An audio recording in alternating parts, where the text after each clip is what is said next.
Now at 5, it's our final Toy Box Tuesday of the year. Your donation could make the difference for a local family in need. Plus, a Southeast Kansas church and Toy Box partner delivers bags full of gifts to local families. And the Kiwanis Club of Joplin hosts a special Christmas luncheon for grade school students. The 4 states' most watched news starts now. The phone lines are open, and this is your chance to help make this a brighter Christmas for a child. Today is our last Toy Box Tuesday of the year. Hello, volunteers from Bishop and Hayes. They're helping us answer the phones. Have your credit card ready, then simply call to make a monetary donation of any amount. 100% of that money will be used to buy toys for area children in need. The number, you see it on your screen, 888-620-4869. The time to call is right now. This is KOAM News at 5. I'm Dow Quick. Erie Federated Church has been giving back to their community for over 2 decades by making Christmas baskets for kids and families in Erie. This year was no different, and some of what they give is provided through the Toy Box campaign. KOAM's Elise Noe visited with volunteers at the church as they prepared for their distribution day. Some of Santa's helpers set up shop in Erie, Kansas this Christmas season. Erie's elves and angels come together every year at the Erie Federated Church to make Christmas baskets filled with clothes and toys.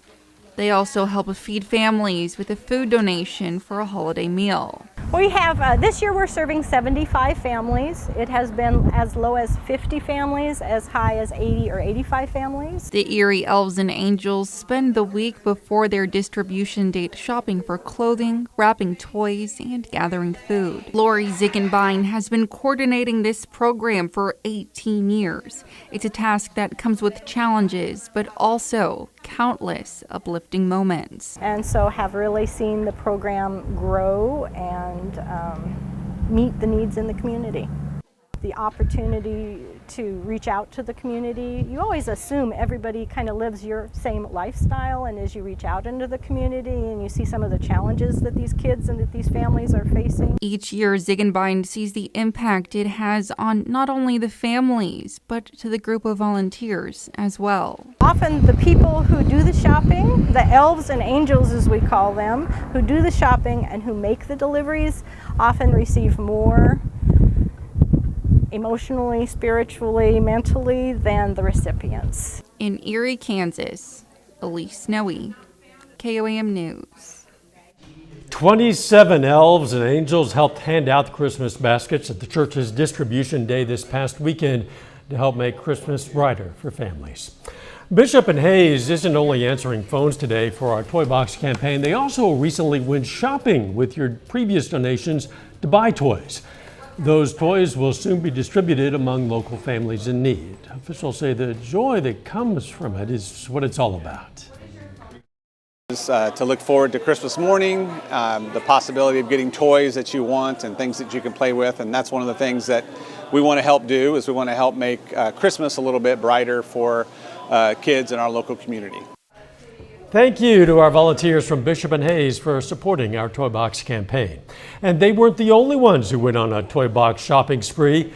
A group of 5th grade students on the student council at Soaring Heights Elementary School in Joplin joined our very own Chris Warner to pick out some toys. The principal of Soaring Heights says it provides a good lesson for the students. We love an opportunity to partner with KOAM and bring our students along for the Toy Box shopping because it's a chance for us to teach our students how to be servant leaders. We really believe at Soaring Heights that we're raising the next generation of leaders for our community in Joplin. Please give our phone line a ring. Help us make sure every child in our area does get a toy for Christmas. Temperature is not bad out there. Let's check in with Chief Meteorologist Doug Henny. No, most of us today upper 50s to right around 60 degrees, which is about 10 degrees above where we should be for this time of the year. It looks good. We do have a lot of clouds. 53 is where we stand in Joplin. Pittsburgh is sitting at 52 degrees.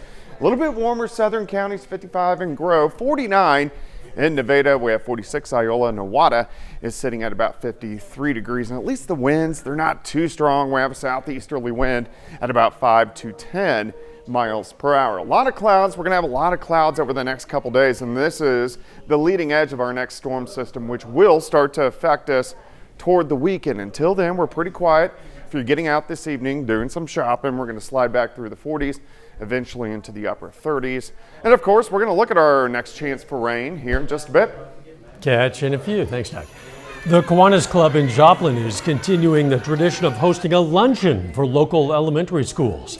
198 kids at Jefferson Elementary School in Joplin received pizza, candy, and winter garments.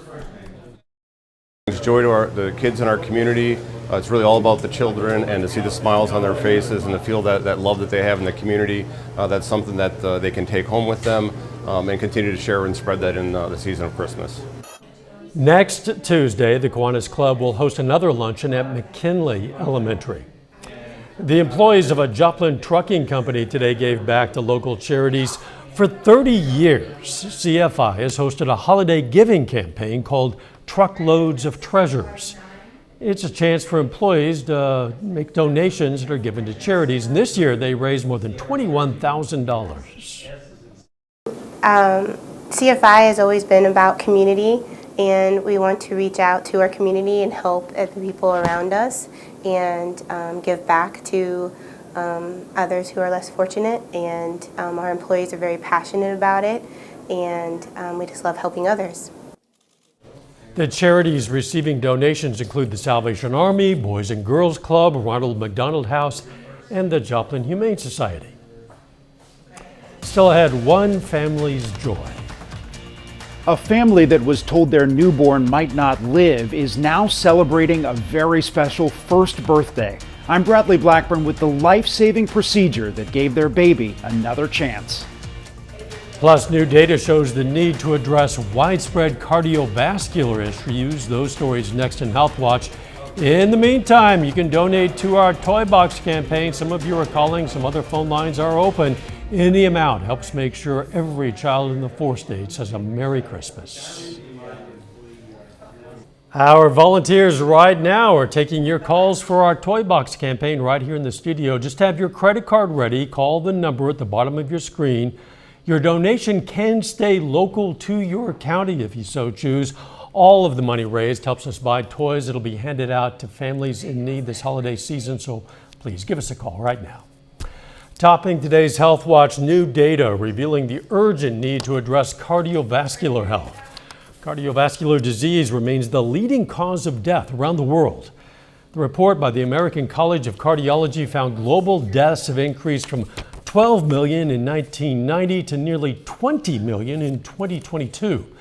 It urged nations to identify ways to control risk factors to help reduce the global burden of heart disease. A family from Israel is celebrating a very special birthday this Hanukkah after a groundbreaking medical journey. Bradley Blackburn introduces us to a 1-year-old boy who received a life-saving gift. It's a birthday party with decorations, a cake, and a song. The 1-year-old baby at the center of it all has had a year like no other.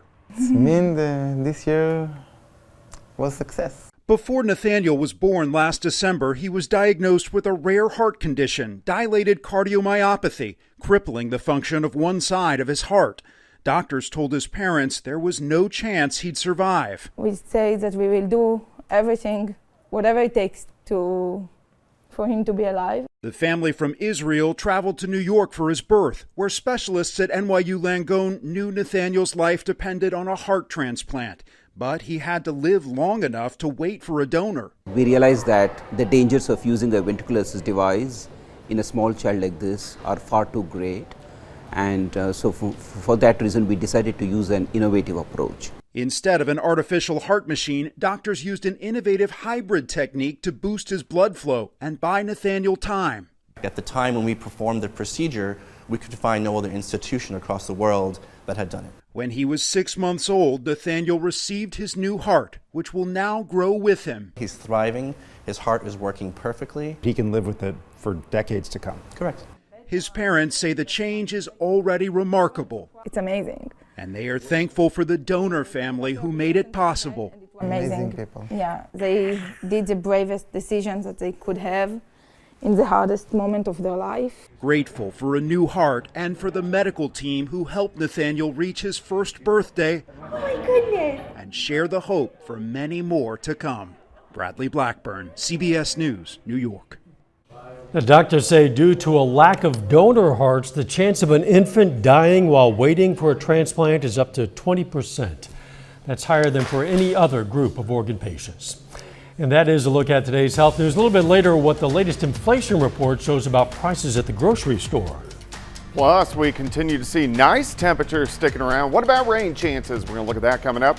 Plus, we're still taking your calls for our Toy Box campaign. Every bit helps local families in need have a Merry Christmas this year. We want to recognize some of the people who've called in during this newscast. Linda Klein of Joplin.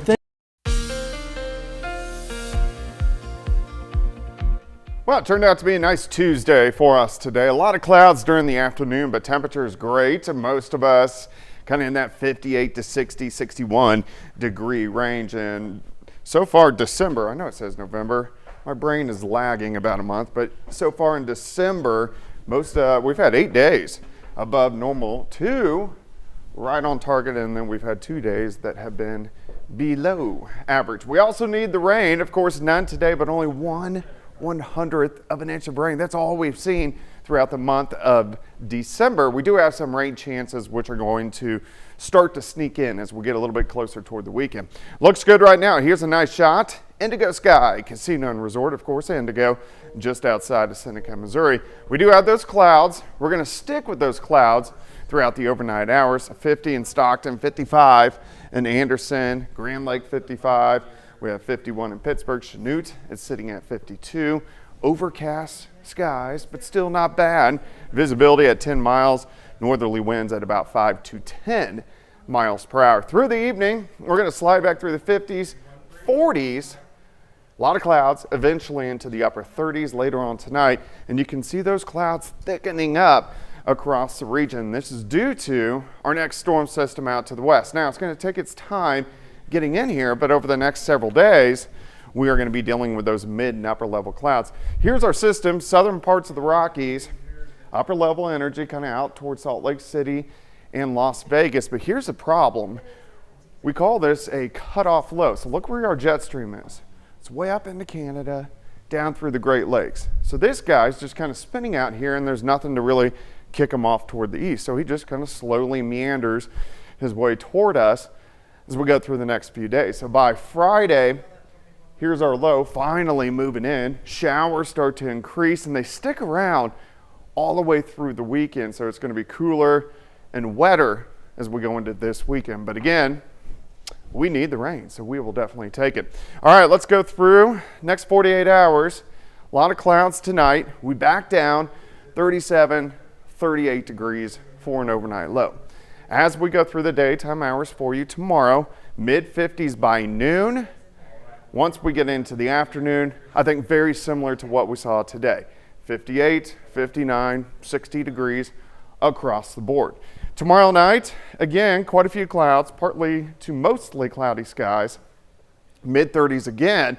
And then as we go into Thursday, mostly cloudy skies, again, temperatures very similar. But you can notice on Thursday, we start to get some showers out across our western counties. And of course, that rain is going to start to advance in as we get into Friday. But the next few days are going to be dry. All right, day planner for you tomorrow, 37 in the morning, 55 by noon.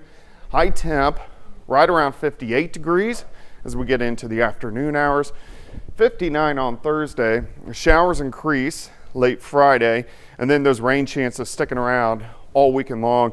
Tonight at 6, we're going to dig into the weekend storm system a little bit more, especially because a lot of people are going to be out shopping and all that wonderful jazz. Yeah, shopping, and some may be traveling, because some will have multiple Christmases on different weekends. True. Thanks, Doug.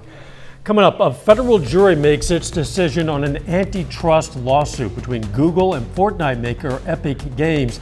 And don't forget, you can get in those donations to our Toy Box campaign right now. They're asking you to call. So are we at all benefits area kids this holiday season. And we want to recognize some of you who've called in your donations during this newscast. They include Linda Klein of Joplin. Thank you for your $20 donation. Michael Gilmore of Neosho is a disabled Vietnam veteran. He gave $100. Lions Club of Barton County gave $250, and they challenged other Lions clubs to do the same. Daleen of Nevada, Missouri, thank you for your $50. You still have plenty of time to give us a call right now. Your donations are coming in. They're going to help us provide a lot of toys for local families in need, but please don't stop now. Keep those phones ringing as we try to provide a Merry Christmas to every single family, every single child in the 4 states. We want to recognize some more of you who've made donations so far. Renee from Nevada gave $100. Thank you. Melinda Pence from Pittsburgh does this every year. She gave $20. Thank you, Melinda. Thank you, Paul Carthage, for your $100 donation. Frank and Janice Madison of Cherokee County gave $25. Thank you. And Patty from the Newton County Circuit Court in Neosho, $50. Thank you so much. If you haven't donated yet, please dial that number on your screen, 888-620-4869. Topping today's Consumer Watch, inflation skyrocketed during the pandemic, but a new report shows price hikes continue to ease and some items are even cheaper than they were a year ago. Christian Benavides reports. Many Americans, like Rosemary Schwer, plan to spend less this shopping season. We told the kids we're going to go light this year. But the plan doesn't always work out. This is so my granddaughter. It's hard to resist, especially when you're here at these markets. Shoppers are being helped by cooling inflation. The latest Consumer Price Index shows a 3.1% increase in November compared to 2022, a slight drop from October and way down from last year's peak of 9.1%. Many popular holiday gift items are cheaper. Toys are down nearly 3%, computers decreased 4.6%, and smartphones are significantly less than last year. And prices for many essentials are easing too. According to AAA, the national average for a gallon of regular unleaded is down 23 cents in the past month. Prices at the grocery store are also cooling, but rents continue to rise, and consumers are feeling the effects of sustained high inflation. Especially when they look back before COVID. CBS News business analyst Jill Schlesinger says what cost $100 in November of 2019 costs almost $120 today. That's a pretty dramatic increase for consumers. Americans are also dealing with higher interest rates, what the Federal Reserve's been using to fight inflation. The Fed makes its next decision on rates Wednesday. Many analysts believe the board will once again leave them alone, since inflation is moving closer to the target range of 2%. Christian Benavides, CBS News, Pompano Beach, Florida. A major blow to Google yesterday in its antitrust fight against Fortnite maker Epic Games. A federal judge decided that Google's Android App Store was protected by anti-competitive barriers which blocked competition and charged app developers high fees. Epic Games founder and CEO Tim Sweeney declared victory over Google. In a social media post, Google says it's going to challenge that verdict. A final check of the forecast next.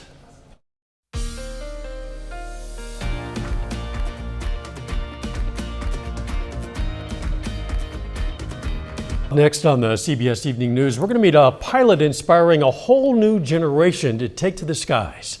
Then on KOAM News at 6, we're going to have more on that special Christmas luncheon for students at Jefferson Elementary School in Joplin. Plus, the Joplin Fire Department trains with some new equipment that could help save lives. And the NCAA releases its Division II Women's Basketball Top 25. We're going to see if the Gorillas or Lions made the cut. Stay with us. CBS Evening News and then KOAM News at 6. Now, as we wrap up this newscast, you do still have time to get in your donations to our Toy Box campaign. You can also call during KOAM News at 6 and on KOAM News at 9 tonight on Fox 14. Thank you to everyone who's donated so far. The weather's been pretty nice the last several days, and it's going to continue that way. Not bad tonight. We'll drop back upper 30s for overnight lows. 58 to about 60 tomorrow, near 60 again. On Thursday, a lot of clouds. Rain chances sneak in toward the weekend. Thanks, Doug, and thank you for joining us. CBS Evening News is next. Of course, we're going to be right back here for KOAM News at 6 as our Toy Box Tuesday telethon continues. See you then. Let's make it a great evening.